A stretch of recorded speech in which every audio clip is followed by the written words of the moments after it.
everybody. Welcome to our replay viewers. Hello. We gotta wait for people to come in. Yep. So, hey, what's going on? I'm just gonna let people come in real fast. This is Sex Dr. Heather with... Sorry, I was being late. With Janae. Janae. Hey, hi guys. Classic Sexologist. So we have another episode of our show, Sex. Thanks for the hearts, y'all. Thank you. So we're going to talk real quick. I'm going to give you, basics.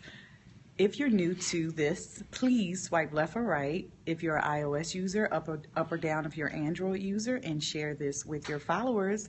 Tap the screen in the corner. You see the little Perry buddy and follow Sex Dr. Heather. And tap the screen for hearts. We love hearts, yay!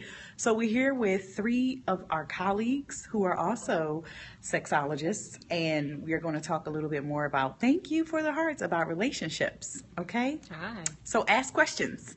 And this is part 2 about relationships, and... It was just all about relationships. That's all we were talking about yesterday. Yes. All right, so I'm going to turn... Hey, we're fine. doing great. Hopefully you're doing well too. Hi, Heather. Hey, who's that? I can't see. All right. Y'all know I'm blind. If you're my KW sister, you know I'm blind. All right, so I'm going to turn this around. Pam, hey, Pam. So we're going to start. You guys can introduce yourselves, and then we're going to come back. All right. Okay. Hi, I'm Adrienne Williams. I'm a sexologist. And And she's so much more. she is. I'm a sexologist, and I am an adjunct professor at Columbia University. I'm a director of partnerships. I'm a number of things, but I'm here for you. I'm Nicole. I am a sexologist. I'm an educator. I'm also a therapist, and I'm also a radio show personnel on Hearts Chat Radio. So follow. On Periscope. You can follow Hearts Chat, Instagram, Facebook, all Hearts Chat, and you can follow everything. You can watch us on YouTube, subscribe so we can have an actual channel. But you So can what go. is it? Tell us what Hearts Chat is. Hearts Chat talks about mental health and as a whole, like anything with sexuality, anything with depression, with relationships, with anything you can possibly think of in your life, but in a current kind of point, in a way that you can actually understand it. We have people come on and tell their stories. We have people give ways to help improve people's lives. So it's kind of like you're getting a little bit of therapy without actually paying for it. You're getting a lot of hearts. Yes, good. And it's geared mainly towards minorities, but specifically African Americans, because we kind of base it more on American society than anything else. Try to include everything. Okay. So tune in. Yes, and she's also, did you already say you're MFT? I said therapist, but I'm a family therapist. Yes. Okay, now we switch to... Hi, I'm Lauren, everyone. I am a sexologist and a sexuality educator. I am also a public health practitioner. I work for a maternal child health organization in southern New Jersey, so I do a lot of professional development around maternal and child health, and particularly around sexuality. And so I'm an educator at heart, and I'm here to educate and provide the knowledge where I can and help you unearth your own knowledge. Unearth. Yes. I like that. it. Oh, so I'm going to flip this around and come back here. Are you going to jump in there today? No? That's it. Yes? She like... Okay, so get a little closer. Okay, so we're going to go ahead and just... Hi, everybody. You say hi. Everybody saying hi. You're getting a whole bunch of hearts. Look at these beautiful people. I tell you. So just tell us a little bit about, anybody can talk about relationships and how to spice them up, or if you have something that you do personally to spice up your relationship, if you're in one, or whatever. Spice it up, I think, if you've been in a relationship for a while, you might know the person or think you know the person, but you might not actually really know, because they might not tell you, might not ask. And also, between time, people change a little bit. Their interests change. Like your taste buds change every 7 years, right? So a lot of other things are going to change too. So it's to continuously communicate with one another and be open with your sexual thoughts and what you're into, and try to communicate that to see if they could be into what you're into, or to see if you can, which ways you can spice it up that you'll consent to. I would say try new things with your partner, not just sexually, but just any new adventure. It's actually scientifically proven that when you try a new thing with your partner, particularly something that's adventurous but not necessarily life-threatening, that you feel a stronger connection with the partner because of the chemical releases. So I would say try something new with your partner, whether that's like a cooking class, if that's something that's feasible for you, or going on some type of adventure. And then you could try to translate that into trying something new sexually that you would both feel comfortable with and you consent to. Relationships are a journey. So part of the journey within a relationship is exactly what these two sexologists have already said. It's all about growing and changing together. And so trying these new cooking class or a new sexual position and not feeling embarrassed or ashamed of wanting to try something new, and really being honest and forthright and bringing your partner in slowly or quickly, depending on what you're getting into. It's really about communication. Everything comes back to communication. So being comfortable with yourself, with your partner, try something new.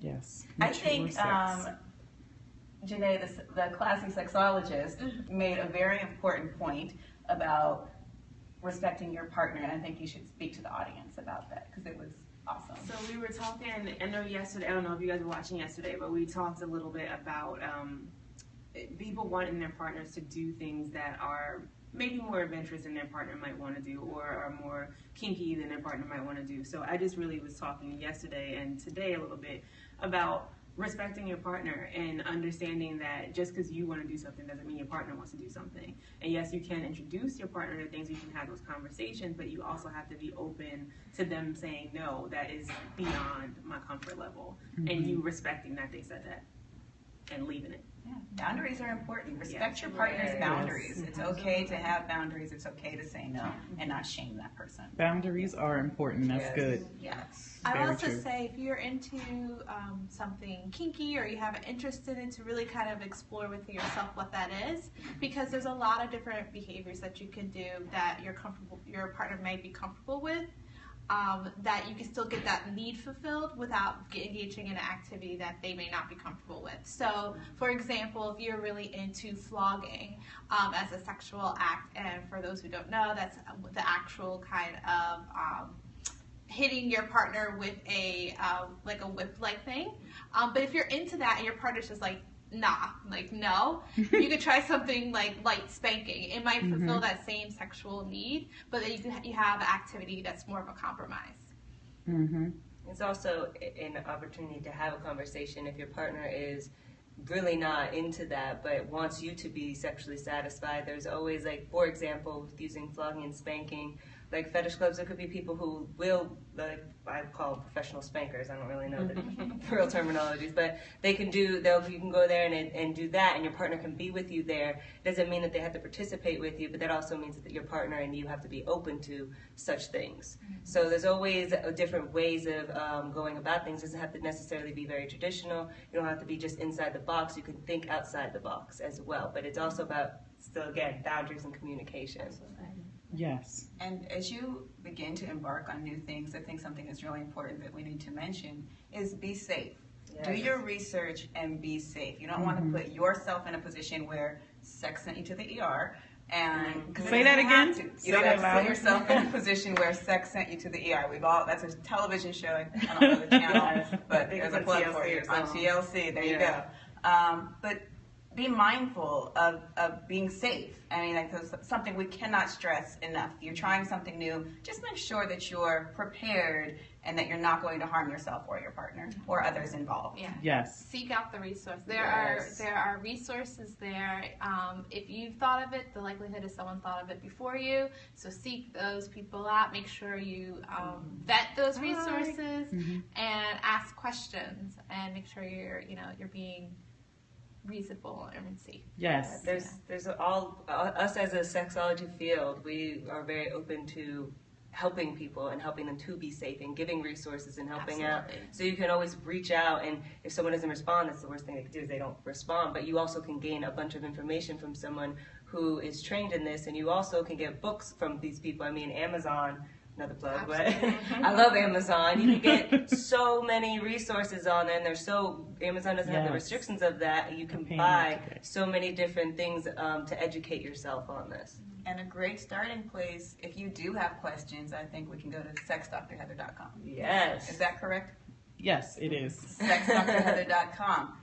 Do you have can any ask questions? questions. Mhm. Yes. Does anybody have any The questions audience now? questions? They're just making comments. It wasn't any questions. They're just enjoying what you guys are saying and listening Awesome. very attentively. So Yes. yesterday, someone actually brought up the concern about safety, and they wanted I think it was a couple was married, and the woman wanted the guy to be more rough physically with her, and he said he didn't want to do it because he felt like it was going to hurt her. So and she was upset about that. Like, I need him to do this and that, and he's like, I'm not comfortable doing that because I'm worried that I'm going to hurt you. Hurt So you. safety is really important, and understanding boundaries and people's comfort zones. And he might not know how to control his strength in that area, and they may have to try some other things. So, like, I don't know, experiment with that if they want to, or that might just be something that is a no-no for their relationship because he's so uncomfortable. It's also to explore why he's so uncomfortable. Because there's normally why we're uncomfortable with things. If there's not always, but there's reasons behind that. Like, you don't know what he's specifically asking, but how he was raised, what he was raised with, what's happening.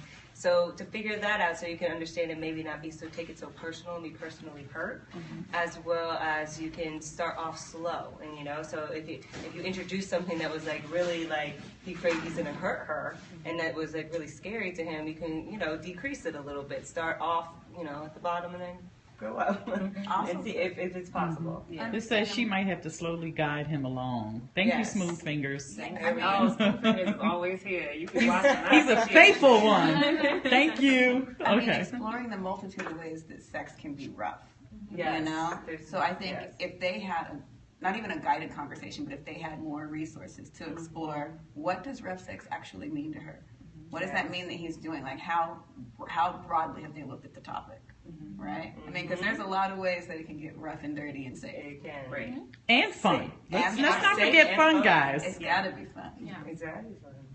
Sounds fun. Well, All right. whatever. All right. Well, there you have it, peeps. So, Any questions? any questions? I mean, no. It's just Yeah. comments. Everybody's just listening, which is good. Yeah. Fun is extremely important. Smooth Fingers, you are right. I like that name. Love the name Smooth Fingers. He's the bomb. All right, so I guess we're gonna wrap up, Yes. guys. Say bye. Bye. We'll see you again tomorrow. Have a good Saturday night. Have some fun. All right, so that was our spiel today. Thank you for the panel. You're welcome, Smooth Fingers. You're fabulous. So we're going to just see you tomorrow. Deuces. Sex Dr. Heather, Janae's Classy Sexologist. Don't forget to watch and scope and tune in to Hearts Chat with Nicole back there, okay? And we're going to talk to these lovely women tomorrow about another topic. And don't forget to have fun when you have sex. Peace.